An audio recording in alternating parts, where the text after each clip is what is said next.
Hi Mark, I'm Sylvia and my student number is 28. Now I'm going to read the article. It's not your imagination. The modeling industry is changing. When it comes to representing society's diverse spectrum of beauty, the modeling industry hasn't exactly gotten it right.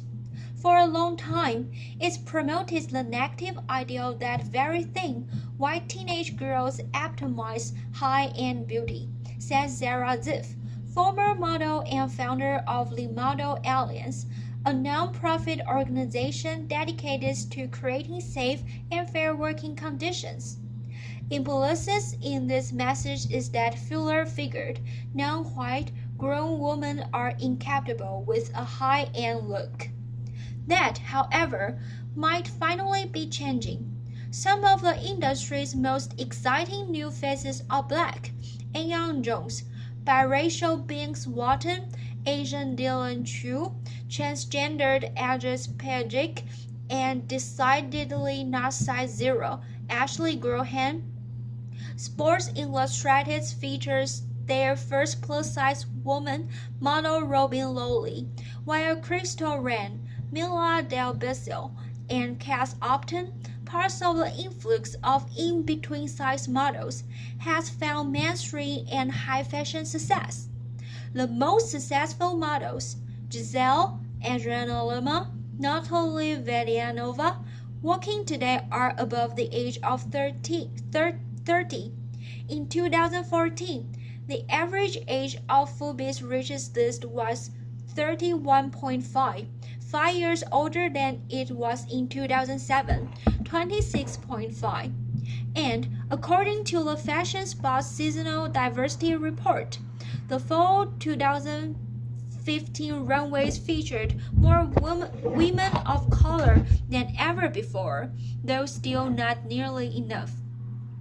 After years of getting called out by the media for being racist, sexist, and ageist, has the modeling industry finally started listening? I think the tide is shifting, albeit slowly, in the right direction, said casting director Julia Samarsova, who's worked with everyone from JQ to Jimmy Choo. These are not leaps and bounds, but baby steps. Runway models are still usually young and skinny, and unfortunately, they are still mostly white.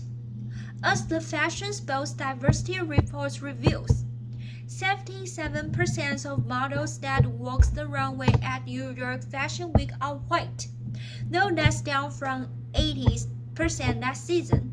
So, while the figure is nothing to brag about, it's an improvement. Although we still have a ways to go, at this we've seen incremental change in terms of increased racial diversity, said Ziff. 33-year-old Russian model Natalia Vodianova for Stella McCartney. Off the runway things are a bit better. Models of different ages, ethnicities, and body types are brooking lucrative and high-profile gigs, as brands catch on to the fact that most women don't aspire to be sick thin teenagers. 100% the old and tired attitudes that models must be young has dramatically shifted, said Samarzova. Women want to be inspired by other women, not little girls. They want to aspire to be themselves, not better, not necessarily younger. I think our perception of age is changing. I am not sure a woman in her 40s wants to buy what an 18-year-old is selling. This is good news for models too, many of whom were forced into adult situations at young age.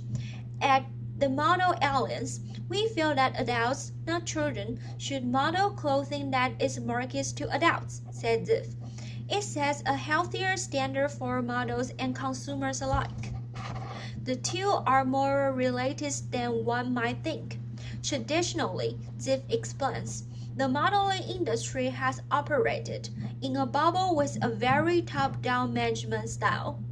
Although the models are the faces of the industry, most models have very little power within it, she said.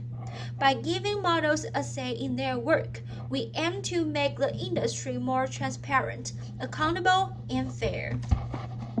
When models have fairer contrast, read no stipulations about weight gain, and more power in their business dealings, we are less likely to succumb to eating disorders or stay silent about discrimination. And thanks to social media, models don't need to rely on their agencies for press. They've got a direct line to brands as well as fans, and are able to craft an images that sets them apart from others, making them the marketable asset even if they gain 10 pounds or age 10 years. Plus-size model Robin Lowley in this year's Sports Illustrated swimsuit issue. The power it has given models is unquantifiably, said Samazova. I mean, Vogue did an entire cover and feature story on Instagirls, Carly Close, Cara Delevingne, and John Smalls. This is just the beginning. Unlike the runway show, where models are meant to be interchangeable, social media celebrates the unique individual, quirks and all. On Instagram and Twitter, being outside the norm is actually the good thing. It's what makes for interesting and compelling stories. It's a fact and America's Next Top Models has been banking on for years. The reality shows has consistently pushed modeling boundaries. They've put the spotlights on models of all different ethnicities, genders, and body types, from plus-size winner Whitney Thompson to transgender contestants Eris King to Chantal Brown-Young, who suffered from vitiligo. When we started the show, one of the mandates that Taylor had, as well as myself, being Asian America, is that we wanted to move the ball in edge, to expand the notion about what beauty was, explains executive producer Ken Mock. Mock has witnessed how powerful an asset a unique point of view can be for a model. Frankly, a lot of that cast members who have been different, who are trans or who have Asperger's, wind up being the most popular characters of the show. ANTM might be one of the reasons for modeling industry has opened their eyes to different types of beauty. Indirectly, we've had an effect we're really proud of that, said Mock. I do think that over the last 12 years, you've seen the picture change quite a bit in the modeling industry. The effect on public perception has been even greater. When you see something on TV, it's like saying, okay, it's permissible, said Mock. When people, especially young girls, see people on TV that reflects who they are and what they look like, it has positive effect. Kat Upton on the cover of Vogue. The biggest vehicle for change in the modeling industry, however, hasn't been the models or even the media, but the consumer. Designers realize the consumer is king and the consumer is everywhere, says Samazova. As an industry, we need to reflect that globalism. Also, the industry has now realized that a woman over size 8 also wants and deserves to feel stylish and have access to designers and luxury items. There is a lot of money to be made dressing that over size 8 population. Ziv agrees that, thanks in part to conversation status in the media, it's now become a bad PR move for designers to not reflect the degree of diversity in their casting choices. Consumers have more power than they realize, said Ziv. Ultimately, the fashion industry is a business, and if consumers stop buying clothing and beauty products from brands that send negative messages through their advertising or that mistreat their workers, these brands will be forced to evolve. Or, as Samarzova put it, the almighty dollar wins every time.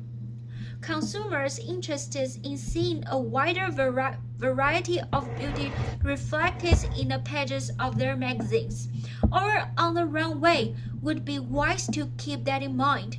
Because while less small improvements are reason to hope for more diversity within the modeling industry, we've still got a long way to go. Thanks for your listening.